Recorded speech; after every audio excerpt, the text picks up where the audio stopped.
Assalamualaikum warahmatullahi wabarakatuh. Bismillah. Allahu akbar. Allahu akbar. Allahu akbar. Allahu akbar. Allahu akbar. Allahu akbar. Allahu akbar. Allahu akbar. Allahu akbar. Allahu akbar kabira walhamdulillahi katsira wa subhanallahi bukratan wa asila. La ilaha illallah wahdah sadaqa wa'dah wa nasara 'abdah wa a'azza jundahu wa hazamal ahzaba wahdah. Allahu akbar. Allahu akbar walillahil hamd. Alhamdulillahilladzi an'ama 'alaina bi ni'matil imani wal islam. Wassalatu wassalamu ala asrafil anam Muhammadin wa ala alihi wa ashabihi masabihil ummah fid dhalam.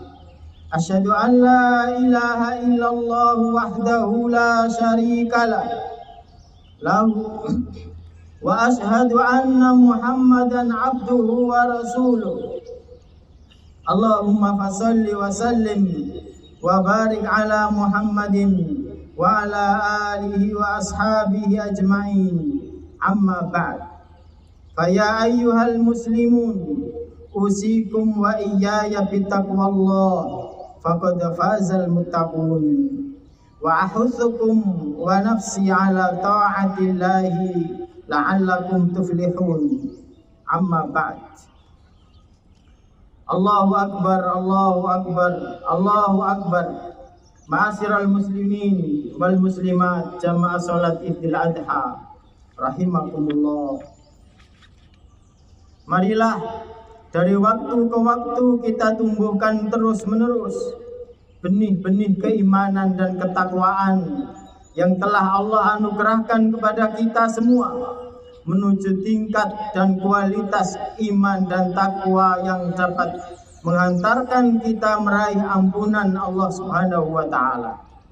Sehingga Allah berkenan membuka pintu keberkahannya dari langit dan bumi seperti yang dijanjikan. A'udzubillahi minasyaitonirrajim. Walau anna ahlal qura amanu wattaqau la fatahna alaihim barakatim minas samai wal ardh walakin kadzabu fa akhadnahum bima kanu yaksibun. Jikalau sekiranya penduduk negeri-negeri beriman dan bertakwa, pastilah kami akan melimpahkan kepada mereka berkah dari langit dan bumi.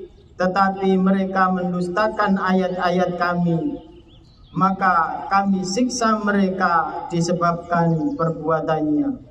Hadirin jamaah salat Idul Adha rahimakumullah.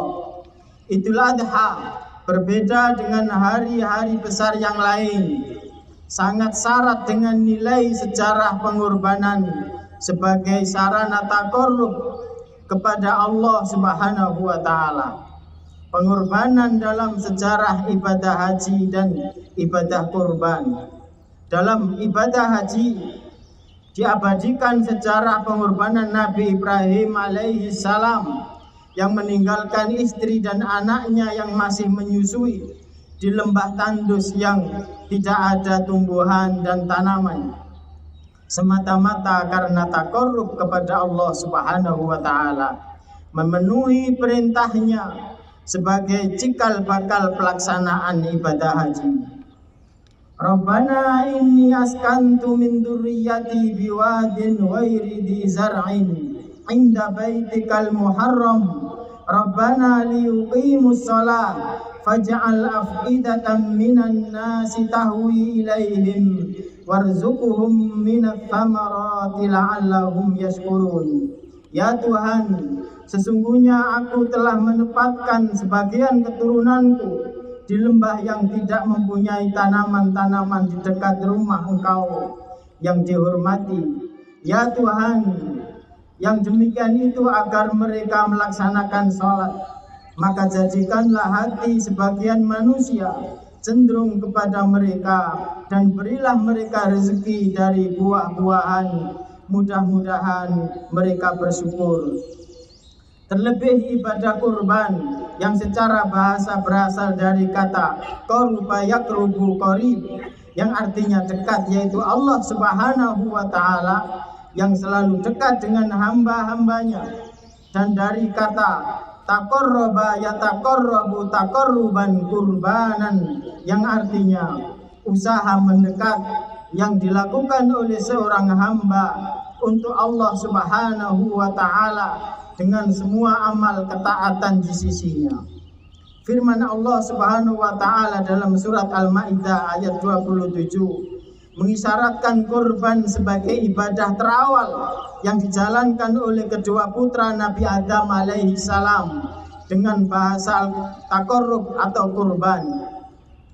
Watlu alaihim naba abnai Adam bil haqqi id qarraba qurbanan fatuqabbala min ahadihima wa lam yutaqabbal minal akhar qala la aqtulannak qala innama yataqabbalullahu minal muttaqin. Dan ceritakanlah Muhammad yang sebenarnya kepada mereka tentang kisah kedua putra Adam ketika keduanya mempersembahkan kurban, maka kurban salah seorang dari mereka berdua, Habil, diterima, dan dari yang lain, Qabil, tidak diterima. Dia, Qabil, berkata, sungguh aku pasti membunuhmu. Dia, Habil, berkata, sesungguhnya Allah hanya menerima amal dari orang yang bertakwa. Karenanya secara kalender Hijriah yang merupakan kalender ketaatan kita kepada Allah Subhanahu wa Ta'ala, ibadah haji dan ibadah kurban berada di penghujung tahun Hijriah sebagai isyarat akan puncak dan penutup dari seluruh penghambaan dan pengabdian tahunan kita kepada Allah Subhanahu wa Ta'ala. Allahu Akbar, Allahu Akbar, Allahu Akbar walillahil hamd. Ibadah haji merupakan ibadah yang syarat dengan simbol-simbol kerohanian yang akan mengantarkan seorang muslim mengenali dirinya. Apabila ia mengerjakannya dengan baik dan benar, maka ia akan mengenal Tuhannya dan mendekat kepadanya. Ibadah haji seperti juga ibadah yang lain diawali dengan niat lillah, dengan terlebih dahulu menanggalkan seluruh atribut pakaian yang seringkali menunjukkan dan menampilkan identitas dan status sosial seseorang, dan ia harus rela mengenakan pakaian ihram. Jika tidak dapat spirit taqarrub kepada Allah Subhanahu wa Ta'ala, tentu berat meninggalkan tanah air dengan seluruh kekayaan dan kemegahan menuju Baitullah untuk lebih mendekat dengan Allah Subhanahu wa Ta'ala. Puncak dari amalia haji adalah wukuf di Arafah, al-hajju Arafah. Di tempat mulia ini, setiap jamaah akan lebih merasakan kedekatannya dengan Allah Subhanahu wa Ta'ala. Disatukan hati mereka dengan sesamanya. Mereka bersama-sama larut dalam sujud, zikir, memuji Allah dan mengagungkannya. Mereka saling mendoakan di antara mereka untuk kebaikan dunia dan akhirat. Seluruh orang yang beriman, mereka diingatkan akan kesatian dirinya dan akhir dari perjalanan hidupnya. Begitulah nantinya mereka akan dikumpulkan dan mempertanggungjawabkan apa yang telah mereka kerjakan selama hidup mereka.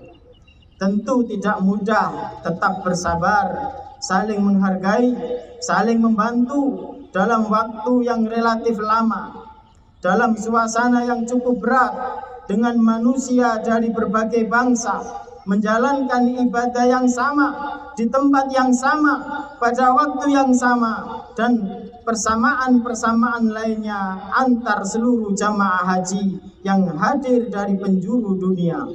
Disitulah ujian pengorbanan dalam bingkai persatuan umat sangat terasa. Betapa tidak ada yang perlu diperselisihkan.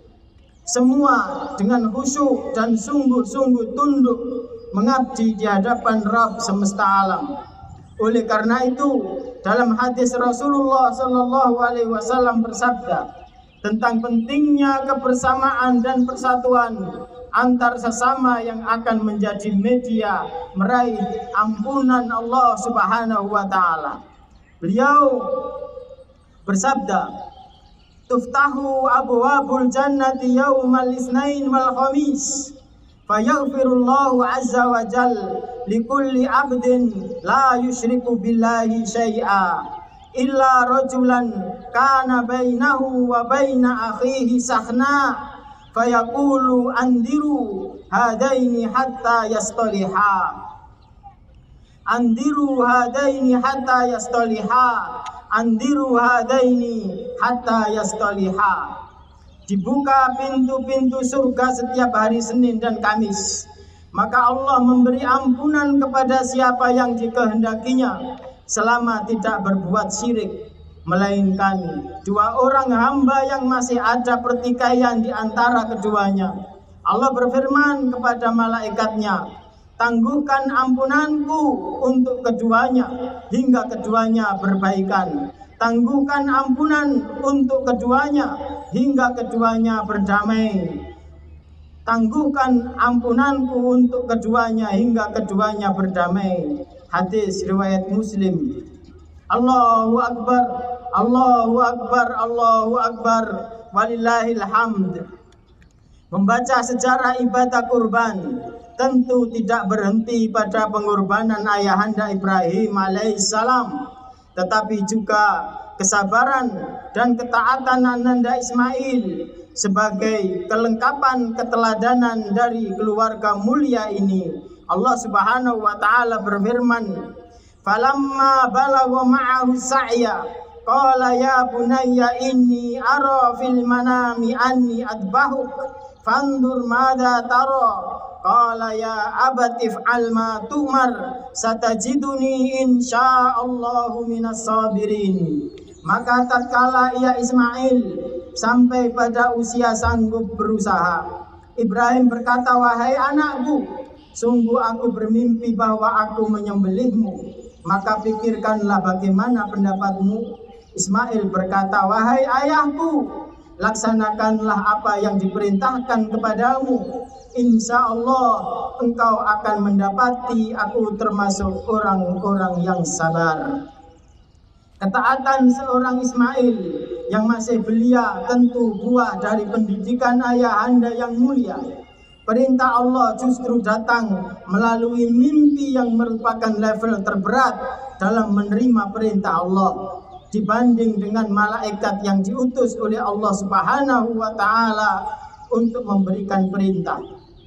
Kasih sayang seorang ayah tentu akan menjadi pertimbangan dalam pelaksanaan perintah tersebut. Namun justru Ibrahim memilih memenuhi perintah Allah Subhanahu wa taala untuk menyembelih putranya daripada mengikuti perasaan dirinya terhadap putranya yang masih kecil. Karena ia yakin tidak mungkin Allah memerintahkan sesuatu melainkan untuk kebaikan dirinya, keluarganya, dan umatnya pada saat yang sama.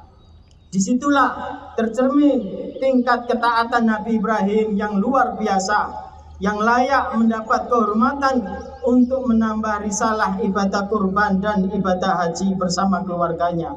Hadirin jamaah salat Idul Adha yang berbahagia, ibadah haji dan ibadah kurban yang hadir melengkapi kemuliaan Idul Adha dikategorikan sebagai ibadah syiar, yaitu yang dijalankan oleh jumlah yang sangat banyak dari manusia di seluruh penjuru dunia. Kemanfaatan kedua ibadah tersebut juga bersifat menyeluruh Karenanya ibadah haji dan kurban berdimensi vertikal dan horizontal yang mendapat manfaat tidak terbatas pada orang tertentu atau yang menjalankan ibadah tersebut. Namun semua kita berhak mendapat beragam manfaat dari keduanya. Yang mampu dan tidak mampu, yang meminta-minta dan yang tidak meminta-minta. Sebagaimana firman Allah Azza wa Jalla, wal budna ja'alnaha lakum min sya'airillahi lakum fiha khair fadhkuru ismallahi 'alaiha sawaf fa idza wajabat junubuha fakulu minha wa at'imul qani'a wal mu'tar kadzalika sakharnaha lakum la'allakum tashkurun. Dan unta-unta itu kami jadikan untukmu bagian dari syiar agama Allah. Kamu banyak memperoleh kebaikan padanya, maka sebutlah nama Allah ketika kamu akan menyembelihnya dalam keadaan berdiri dan kaki-kaki telah terikat. Kemudian apabila telah rebah mati, maka makanlah sebagiannya dan berilah makan orang yang merasa cukup dengan apa yang ada padanya, artinya tidak minta-minta. Dan orang yang minta, demikianlah kami tundukkan unta-unta itu untukmu agar kamu bersyukur. Padahal mereka yang mampu mengagungkan syiar-syiar Allah Subhanahu wa Ta'ala dikategorikan sebagai hamba yang hatinya bertakwa. Allah berfirman, "Dzalika wa may yu'azzim sya'airallahi fa innaha min taqwal qulub." Demikianlah perintah Allah, dan barang siapa mengagungkan syiar-syiar Allah, maka sesungguhnya itu bukti dari ketakwaan hati. Allahu Akbar, Allahu Akbar, Allahu Akbar walillahil hamd. Ma'asyiral muslimin wal muslimat rahimakumullah. Untuk mencapai tingkat takarrub yang tinggi yang pernah dicapai oleh keluarga Nabi Ibrahim alaihissalam, tentu melalui berbagai bentuk dan model pendidikan keluarga yang layak diteladani. Berdasarkan parameter hadis Rasulullah sallallahu alaihi wasallam, khairukum khairukum li ahlihi wa ana khairukum li ahli. Sebaik-baik kalian adalah yang paling baik terhadap keluarganya, dan aku adalah orang yang paling baik terhadap keluargaku. Paling tidak terdapat 4 metode pendidikan keluarga yang telah dibangun oleh Nabi Ibrahim alaihissalam dari doa yang disebutkan dalam surat Ibrahim ayat 35 sampai 40 yang kita baca di atas tadi. Nabi Ibrahim alaihissalam tidak menempatkan keluarganya di sembarang tempat, melainkan di dekat Baitullah. Penempatan ini bukanlah suatu kebetulan, melainkan sebagai pertanda bahwa sejak awal Nabi Ibrahim alaihissalam sangat memperhatikan lingkungan tempat tinggal keluarganya. Beliau ingin mengkondisikan keluarganya agar senantiasa dekat dengan rumah Allah. Meskipun keadaan sekeliling tempat tinggal keluarganya adalah tempat yang sangat tandus, kering dan tidak ada tanaman dan tumbuhan, apalagi mal. Namun yang diminta oleh Nabi Ibrahim pertama kali adalah agar keluarganya dijadikan orang-orang yang mampu mendirikan sholat. Inilah permohonan yang berorientasi untuk mendekatkan keluarga dengan Allah Subhanahu wa Ta'ala. Sebuah permohonan yang jarang dikumandangkan oleh para orang tua dan kaum pendidik sekarang. Sungguh sangat kontras dengan dunia pendidikan sekarang yang lebih kental dengan orientasi materi. Doa Nabi Ibrahim alaihissalam berikutnya, jadikanlah hati sebagian manusia cenderung kepada mereka. Beliau sangat berharap bahwa keluarganya menjadi orang-orang yang dicintai oleh masyarakat. Dan sebuah keluarga akan disegani oleh masyarakat manakala tampil dengan akhlak dan perilaku yang terpuji. dan bisa memberikan manfaat di tengah-tengah mereka. Inilah indikasi keberhasilan sebuah lembaga pendidikan. Seharusnya dilihat dari akhlak dan moral para lulusannya. Di samping kualitas intelektual yang seringkali dijadikan barometer keberhasilan pendidikan satu-satunya. Demikian penting akhlak yang mulia sampai-sampai Nabi Muhammad SAW seolah-olah tidak diutus kecuali untuk menyempurnakan akhlak yang mulia di tengah-tengah umatnya. Nabi Ibrahim alaihissalam akhirnya menutup doanya dengan permohonan yang bersifat materi, dan anugerahilah mereka rizki dari buah-buahan.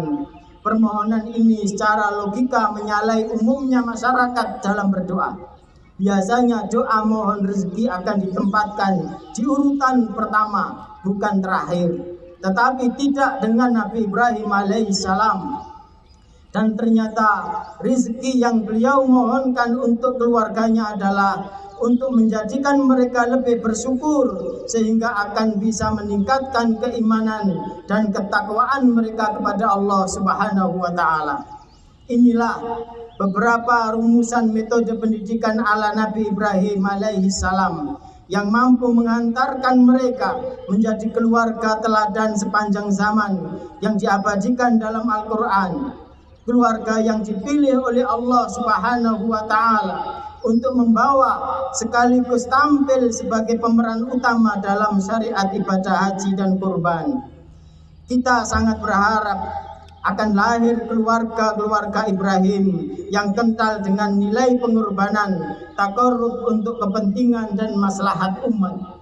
Sebagaimana sabda Rasulullah sallallahu alaihi wasallam, al-mu'minu ya'lafu wa yu'laf wala khaira fi man la yu'laf wala khaira fi man la ya'laf wala yu'laf khairun nas anfa'uhum linnas. Seorang mukmin itu adalah bisa bersatu dan dipersatukan. Tidak ada kebaikan bagi orang yang tidak bersatu dan tidak dapat dipersatukan. Dan sebaik-baik manusia adalah yang paling banyak memberi manfaat kepada sesama. Kemanfaatan di sini tentu bersifat umum, kemanfaatan yang bersifat agama, manfaat moral dan material, manfaat yang bersifat personal maupun kolektif. Insya Allah dengan menjalankan syiar Allah berupa ibadah haji dan kurban akan semakin besar kebaikan dan keberkahan yang akan diturunkan oleh Allah Subhanahu wa Ta'ala kepada masyarakat dan bangsa kita yang kita cintai ini. Amin ya rabbal alamin. Akhirnya di hari yang sangat mulia ini, mari kita semua berdoa kepada Allah Subhanahu wa Ta'ala. Semoga Allah Subhanahu wa Ta'ala menjadikan kita keluarga yang taat kepada perintah Allah, keluarga yang saling menyayangi sesama. Lebih dari itu, mudah-mudahan Allah menjadikan umat ini umat yang satu, umat yang kuat, umat yang bersaudara dan saling berkasih sayang, umat yang punya kemuliaan dan martabat. Amin ya rabbal alamin. Allahumma salli wa sallim wa barik ala Muhammadin wa ala alihi wa sahbihi ajma'in. Alhamdulillahi rabbil alamin, hamdan yuwafi ni'amahu wa yukafi'u mazidah. Ya Rabbana lakal hamdu wa lakas syukru kama yanbaghi li jalali wajhikal karim wa 'azimi sultanik. Allahumma fir lana dhunubana wa kaffir anna sayyiatina wa tawaffana ma'al abrar. Allahumma ahsin akibatana fil umuri kulliha wa ajirna min khizyid dunya wa adabil akhirah. Allahumma fir lil muslimina wal muslimat wal mu'minina wal mu'minat al ahya minhum wal amwat birahmatika ya ghafurur rahim. Ya Allah, ya Rahman, ya Rahim. Hari ini kami berkumpul di sini di hari yang penuh berkah ini, memohon padamu untuk menyatukan hati-hati kami, berkumpul atas cinta padamu, berjanji setia menolong agamamu. Kuatkanlah persaudaraan kami, tunjukilah jalan hidup kami, kekalkanlah persaudaraan kami, penuhilah hati kami dengan iman padamu dan kekuatan tawakal kepadamu. Hidupkan kami dan keturunan kami dalam makrifat padamu. Matikan kami dalam syahid di jalanmu. Sesungguhnya Engkau adalah Maha Penolong. Ya Ghafuru ya Razzaq, terimalah ibadah haji saudara-saudara kami yang berhaji tahun ini. Jadikanlah haji mereka haji yang mabrur. Ampuni dosa-dosa mereka dan selamatkan mereka sampai kembali ke kampung halaman, bertemu dengan keluarga-keluarga mereka dalam keberkahan. Anugerahkan kami yang belum berhaji agar dapat melaksanakan ibadah haji ke Baitullah. Ya Tawwab, ya Fattah, terimalah semua pengabdian dan pengorbanan kami. Sempurnakanlah yang kurang dari kami. Engkaulah yang maha sempurna. Jadikan keluarga-keluarga kami keluarga yang komitmen dengan kebaikan, setia dengan ketaatan, keluarga-keluarga yang menegakkan salat, keluarga-keluarga yang rajin berinfak, semangat beribadah dan senantiasa berusaha menjalankan kewajiban. Allahumma ansurna fa innaka khairun nasirin. Allahumma rizukna fa innaka khairur raziqin. Allahumma tub alaina fa innaka antat tawwabur rahim. Ya Allah, berilah kami pertolongan karena Engkaulah sebaik-baik yang memberi pertolongan. Berilah kami rizki karena Engkaulah sebaik-baik pemberi rizki. Ya Allah, terimalah taubat kami karena sesungguhnya Engkau Maha penerima taubat lagi Maha penyayang. Rabbana atina fid dunya hasanah wa fil akhirati hasanah wa qina adzabannar. Ibadallah, innallaha ya'muru bil adli wal ihsan wa ita'i dzil qurba wa yanha 'anil fahsya wal munkari wal baghi ya'idukum la'allakum tadhakkarun. Fadhkurullaha yadhkurkum washkuru 'ala ni'amihi yazidkum wa la dzikrullahi akbar. Wa akhiru da'wana anil hamdulillahi rabbil alamin. Wassalamu alaikum warahmatullahi wabarakatuh.